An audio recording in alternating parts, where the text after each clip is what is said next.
Madam जी, पानी। हाँ जी, thank you so much. मेरे बेटे की फोटो? ये फोटो तो मेरे बेटे की है। ये आपके फोन में कैसे? कैसी बात कर रही हैं आप? ऐसे कैसे हो सकता है?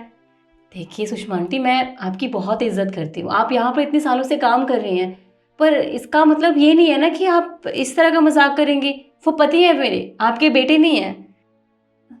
देखिए मैम साहब, मैं मजाक नहीं कर रही हूँ, मैं सच कह रही हूँ। ये मेरा बेटा है। अरे एक माँ अपने बेटे को कैसे भूल सकती है भला? मैं सच बोल रही हूँ। पर ऐसा हो कैसे सकता है? क्योंकि लक्ष्य ने कहा था उसके पेरेंट्स इस दुनिया में है ही नहीं। फिर आप कैसे बोल सकते हो कि वो आपका बेटा है? देखिए मैम साहब, मुझे नहीं पता कि मेरे बेटे ने ऐसा झूठ क्यों बोला, और उसने शादी कर ली, हमें बताया तक नहीं। वो नौकरी करने के लिए शहर चला गया था और 1 साल तक उसने हमारे पास पैसे भेजे, पर 1 साल बाद उसने पैसे भेजना बंद कर दिया। फिर एक दिन उसके दोस्त का फोन आया। उसने कहा कि मेरा बेटा इस दुनिया में नहीं रहा। हमारे ऊपर क्या बीती हम बाप को बता नहीं सकते। पर आज आपके फोन में अपने बेटे की फोटो देखी, मुझे यकीन नहीं हो रहा। कैसा है मेरा बेटा और कहाँ है? देखिए आंटी, मैं बहुत कंफ्यूज हो रही हूँ। आप ये क्या बोले जा रहे हो? मैं आपसे आखिरी बार पूछ रही हूँ, आप सच सच बोलिए। मैं आपकी बहुत इज्जत करती हूँ, इसलिए मैं गुस्सा नहीं कर रही हूँ आप पर। आप शराफत से पूछ रही हूँ, शराफत से जवाब दीजिए। ये सच में आपके ही बेटे हैं? देखिए मैम साहब, मैं सच बोल रही हूँ। मैं अपने बेटे की कसम खाती हूँ, ये मेरा ही बेटा है। मैं अपने बेटे की झूठी कसम तो नहीं खाऊंगी ना। मैं सच कह रही हूँ। अब तो मुझे सच में घबराहट से होने लगी है। मुझे तो सच में लग रहा है कि आपका ही बेटा है। लेकिन फिर भी आप एक काम कीजिए, आप थोड़ी देर के लिए बाहर बैठिए, मैं आपको थोड़ी देर में बुलाती हूँ, आप अंदर आ जाना, ठीक है? जी मैम साहब।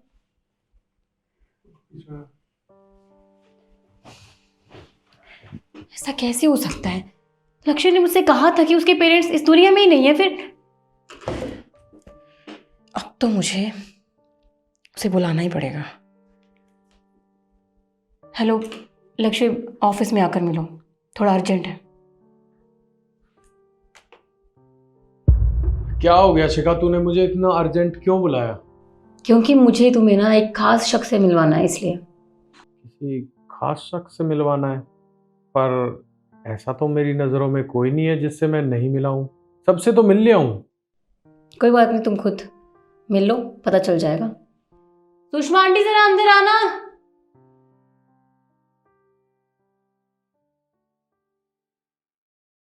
जी मैम साहब, आपने मुझे बुलाया?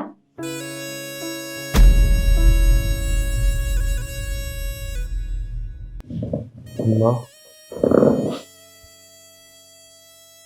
लक्ष्य बेटा, तू यहाँ? कैसा है तू? और कहाँ था इतने दिनों तक? तूने तूने हमें बताया तक नहीं कि तू बिल्कुल ठीक ठाक है। तेरे दोस्त ने तो कहा था कि तू ये दुनिया छोड़कर चला गया है। अरे हमसे ऐसा झूठ क्यों बोला? क्या हुआ लक्ष्य? तुम जानते हो ना इन्हें? देखो, मना तो करना मत, क्योंकि तुम्हारे हाव भाव देख के मुझे अच्छे से लग रहा है कि तुम इन्हें बहुत अच्छे से जानते हो और ये तुम्हारे खास है। बताओ। हाँ शिखा, ये मेरी माँ है। तुम्हारी माँ? पर तुमने मुझसे क्या कहा था? तुमने कहा था तुम्हारे पेरेंट्स इस दुनिया में नहीं है, वो तुम्हें छोड़ के जा चुके हैं। मुझसे झूठ बोलने की क्या जरूरत थी लक्ष्य? क्या करूँ शिखा? अरे मुझे झूठ बोलना पड़ा। अरे क्योंकि मैं तुझसे प्यार करता था और तुम शहर में रहने वाले लोग हो। तुम्हें गांव के लोग पसंद ही कहाँ आते हैं। ये सब सिर्फ मैंने तुम्हारे लिए किया, क्योंकि मैं तुम्हें खोना नहीं चाहता था, इसलिए मैंने ये सब किया। अरे पर मैंने ये कब बोला कि मैं नहीं चाहती कि तुम्हारे पेरेंट्स मेरे साथ हैं? अरे मुझे बहुत खुशी होती फिर अगर ये हमारे साथ होते। लक्ष्य, मैंने बचपन से माँ बाप का प्यार नहीं देखा। मैं जानती हूँ कि माँ बाप की अहमियत क्या होती है, और तुम तो इतने खुश नसीब हो। तुम्हारे माँ बाप बिल्कुल सही सलामत है, तुम्हारे साथ हैं। उसके बाद भी तुमने तुमने ऐसी बात कही। तुम्हें पता है, जब तुमने मुझसे कहा था ना कि तुम्हारे पेरेंट्स इस दुनिया में नहीं है, मुझे कितना बुरा लगा था। मैं सच में बहुत हर्ट हुई थी। और तुम कह रहे हो कि तुमने मेरे लिए इनको छोड़ दिया, जबकि मैं ऐसा नहीं चाहती हूँ। तुम्हें शर्म आनी चाहिए। अरे शर्म तो मुझे ही आ रही है कि तुम्हारे जैसे इंसान से मैंने शादी की। शिखा, मैं क्या करता?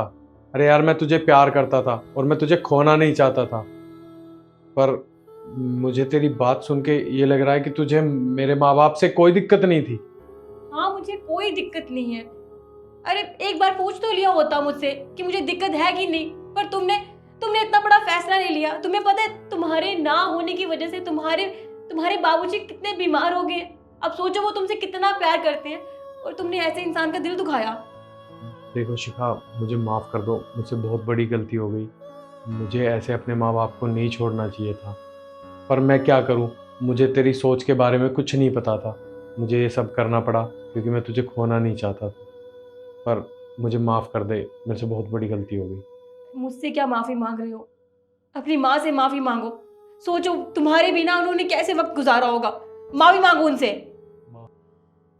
माँ, मुझे माफ़ कर दो, मेरे से बहुत बड़ी गलती होगी। मैंने आपका और बाबूजी का बहुत दिल दुखाया है। मैं तो तुझे माफ कर दूंगी, पर तूने एक बार भी हमारे बारे में नहीं सोचा। अरे हम तेरे बगैर कैसे रहे होंगे? तुझे पता है, जब तेरे दोस्त ने हमें वो खबर दी थी तो क्या बीती थी हमारे ऊपर। अरे तेरे बाबूजी तो उसी दिन बीमार हो गए थे। पर बेटा, अगर तुझे इस लड़की से प्यार था तो तुझे हमें बताना चाहिए था। अरे कम से कम अपनी खुशियों में हमें शामिल तो कर लिया होता। क्या इसी दिन के लिए हमने तुझे पाल पोस कर इतना बड़ा किया था, तूने एक बार भी हमारे बारे में नहीं सोचा? क्या हमने तुझसे कभी प्यार नहीं किया जो तूने हमारे साथ ये सब किया? तूने जो भी किया बहुत गलत किया, पर कोई बात नहीं। अब तुझे अपनी गलती का एहसास हो गया है, हमारे लिए वो ही बहुत है। पर एक बार अपने बाबूजी से बात करके देख ले। हो सकता है कि उन्हें जीने की कोई वजह मिल जाए। वो हॉस्पिटल में जिंदगी और मौत के बीच झूल रहे हैं। एक बार अपनी माँ के कहने से उनसे बात करके देख ले।